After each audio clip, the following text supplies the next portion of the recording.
નમસ્કાર, આપ જોઈ રહ્યા છો ટીવી 13 ગુજરાતી। આપની સાથે હું છું લવલીન। બુલેટિનની શરૂઆત મહત્વના સમાચારોની સાથે કરીશું। રાજ્યમાં સવારે 6 વાગ્યાથી લઈને 10 વાગ્યા સુધી 51 તાલુકાઓમાં વરસાદ થયો છે। સાબરકાંઠાના ખેડબ્રહ્મામાં સૌથી વધુ વરસાદના સમાચાર સામે આવ્યા। ખેડબ્રહ્મામાં 2 ઇંચથી વધુ વરસાદ થયો છે, જ્યારે નવસારીમાં 1 ઇંચથી વધુ વરસાદ, અન્ય 49 તાલુકાઓમાં નોંધપાત્ર વરસાદ થયો છે।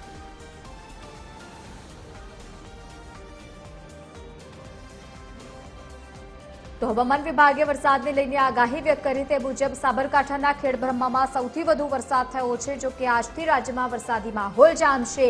ખેડબ્રહ્મામાં 2 ઇંચ સુધીનો વરસાદ થયો છે। 6 થી 10 વાગ્યા સુધીમાં વરસાદના સમાચાર, જ્યાં ખેડબ્રહ્મામાં સૌથી વધુ વરસાદ થયો હોવાની માહિતી સામે આવી છે। 2 ઇંચથી વધુ વરસાદ થયો છે, અન્ય 49 તાલુકાઓમાં નોંધપાત્ર સુધીનો વરસાદ થયો છે। બીજી તરફ નવસારીમાં 1 ઇંચથી વધુ વરસાદ થયો છે। સાબરકાંઠાના ખેડબ્રહ્મામાં મુસળધાર વરસાદ થયો છે।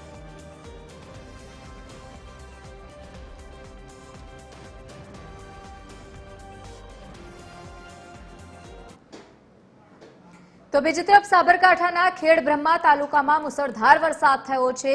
રાધીવાડથી ગુંદેલ તરફ જવાના માર્ગ પર વરસાદી પાણી ભરી ગયા છે। મુખ્ય માર્ગ પર વરસાદી પાણી ભરાતા ગામ સંપર્ક વિહોણા થયા છે। ભારે વરસાદના પગલે ખેતરો પણ બેટમાં ફેરવાયા છે। નીચાણવાળા વિસ્તારોમાં પાણી ભરાતા લોકોને પારાવાર મુશ્કેલી થઈ રહી છે। સવારથી જ ધોધમાર વરસાદ વરસી રહ્યો છે। મુખ્ય માર્ગ પર પાણી ભરાતા ગામજનો હેરાન પરેશાન થયા છે, કારણ કે સંપર્ક વિહોણા થયા છે।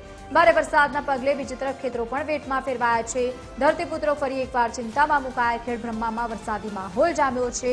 સવારથી જ ધોધમાર વરસાદના પગલે મુસળધાર વરસાદ થતાની સાથે જ રોડ રસ્તાઓ પર પાણી વહેતા થયા છે, જેના દ્રશ્યો આપ ટીવી સ્ક્રીન પર જોઈ રહ્યા છો। નીચાણવાળા વિસ્તારોમાં પાણી ભરાતા મુશ્કેલીમાં મુકાયા છે વાહન ચાલકો। સાબરકાંઠાના ખેડબ્રહ્માથી સમાચાર સામે આવ્યા, જ્યાં ધોધમાર વરસાદના પગલે લોકો મુશ્કેલીમાં મુકાયા છે। રોડ રસ્તા પર વરસાદી પાણી વહેતા થયા છે। મુખ્ય માર્ગ પર પાણી ભરાતા ગામ પણ સંપર્ક વિહોણા થયા છે। તો બીજી તરફ જે રસ્તાઓ છે બેટમાં ફેરવાયા છે, ખેતરો બેટમાં ફેરવાતા લોકોને મુશ્કેલીમાં મુકાયા છે। તો બીજી તરફ ખેડૂતો પણ મુશ્કેલીમાં મુકાયા છે। નીચાણવાળા વિસ્તારોમાં પણ પાણી ભરાઈ ગયા હોવાના સમાચાર સામે આવ્યા છે।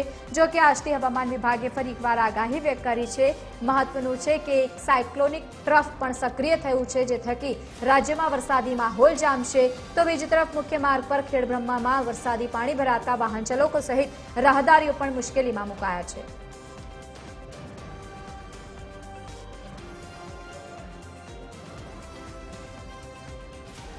તો સાબરકાંઠાના ખેડબ્રહ્મામાં મુસળધાર વરસાદના સમાચાર સામે આવ્યા છે। રાજ્યમાં વરસાદી માહોલ જામ્યો છે।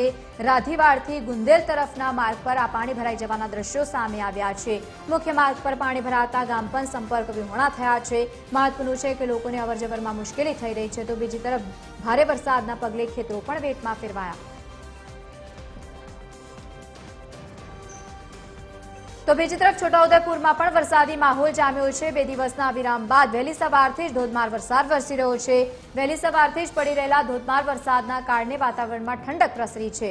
2 દિવસના વિરામ બાદ વરસાદી માહોલ જામતા ખેડૂતોમાં ખુશીનો માહોલ।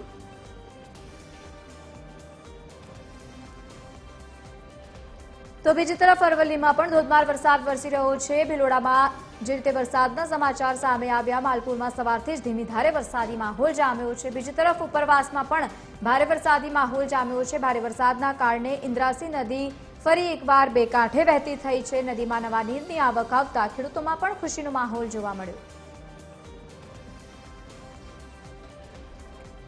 તો બીજી તરફ ભાવનગરના આ દ્રશ્યો, જ્યાં આદપુર ગામના રસ્તા પર વરસાદી પાણી વહેતા થયા છે। જિલ્લામાં સાર્વત્રિક વરસાદી માહોલ છવાયો છે।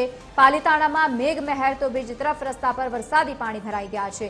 રસ્તા પર વરસાદી પાણી ફરી વળતા ગ્રામજનો મુશ્કેલીમાં મુકાયા। ગામના રસ્તા પર 1 થી 1.5 ફૂટ સુધી પાણી ભરાયા છે।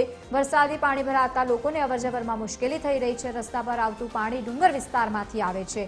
ડુંગર ઉપરથી આવતા વરસાદી પાણીથી લોકો હેરાન પરેશાન થયા છે, કારણ કે ફ્લોરનું ધોવાણ થઈ ગયું છે। રસ્તાનું ધોવાણ થતા ગ્રામજનોને અવરજવરમાં મુશ્કેલી થઈ રહી છે। અનેકવાર રજૂઆતો કરવામાં આવી છે કોઝવે બનાવવા માટેની, પરંતુ તંત્ર દ્વારા આજ દિવસ સુધી કોઈ પણ પ્રકારની કામગીરી નથી કરવામાં આવી।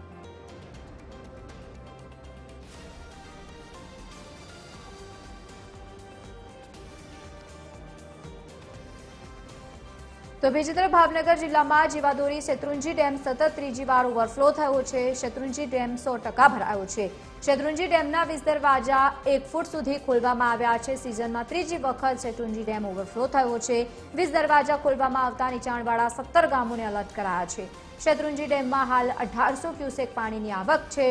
ઉપરવાસમાં પડેલા ભારે વરસાદના કારણે શેત્રુંજી ડેમમાં પાણીની સતત આવક જોવા મળી રહી છે। શેત્રુંજી ડેમ ઓવરફ્લો થતા ખેડૂતોમાં ખુશીનો માહોલ।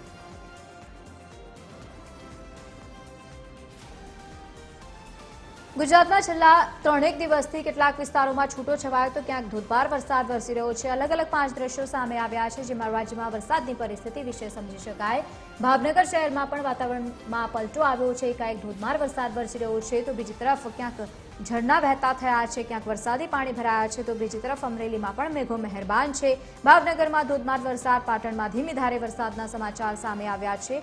વાદળછાયું વાતાવરણ વચ્ચે એકાએક વાતાવરણમાં પલટો આવ્યો છે। ક્યાંક ખેડૂતોમાં ખુશીનો માહોલ છે તો ક્યાંક જગતનો તાત ચિંતામાં છે। વલસાડના કપરાડામાં જંગલ અને ડુંગર વિસ્તારમાં ધોધમાર વરસ્યો છે માહોલ તો બીજી તરફ પ્રકૃતિ સોળે કળાએ ખીલી છે। મહારાષ્ટ્ર બોર્ડર પર આવેલા બારપુડા ગામનો ધોધ સોળે કળાએ ખીલ્યો છે તો બીજી તરફ બનાસકાંઠાના ડીસામાં વરસાદી પાણી ભરાતા લોકો હેરાન પરેશાન થયા છે। અમરેલીમાં પણ ધીમી ધારે વરસાદી માહોલ તો બીજી તરફ પાટણમાં ધીમી ધારે વરસાદી માહોલ જામ્યો છે। મેઘમહેરના સમાચાર ભાવનગરથી સામે આવ્યા તો બીજી તરફ વલસાડમાં ધોધ સક્રિય થયો છે।